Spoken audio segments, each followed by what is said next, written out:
బాబాయ్ వాళ్ళు చచ్చిపోయిన అనుకుని పోయినట ముసైతాను చచ్చిన నిలిపోయినాకు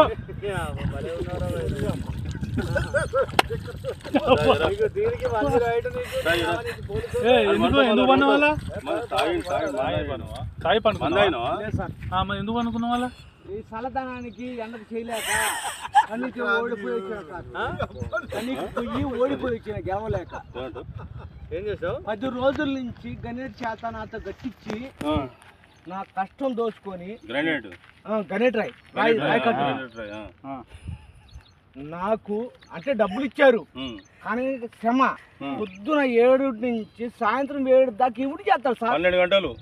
ఇబ్బంది అవుతుంది నీకోసం 108 పోలీసు వాళ్ళు వచ్చిండు నువ్వు చనిపోయినా అని కంప్లైంట్ చేస్తే పోలీసు వాళ్ళు వచ్చింది నీకోసం ఏడు చేస్తావు పని నువ్వు కాజీపేటలో సార్ ఎవరి దగ్గర ఇక్కడ దాకా ఎట్లా వచ్చినావు ఎవడే లేదు సార్ అడ్డమైందే అంతేనా తీసుకుపోయాడా వదిలిపెట్టాడా అయిపోయిందా పని వచ్చాడు డబ్బులు సార్ దయచేసి మిమ్మల్ని అందరినీ ఒకే రిక్వెస్ట్ చేస్తున్నా ఒక్క 50 రూపాయలు ఇచ్చుకుంటే నేను కంపల్సరీ చేద్దాం కానీ లోపల జారిపోతే ఎట్లుండి మరి ఎక్కడికి లోపలికి నేను దారి పాపనే పట్టుకున్నాను సార్ అంతేనా ఏదో పట్టుకున్నావు అది రాయి పట్టుకున్నావు ఏం పట్టుకున్నావు రాయిని పట్టుకున్నా అయితే ఏ రాయి పట్టుకున్నా మా వాళ్ళు చచ్చిపోయినా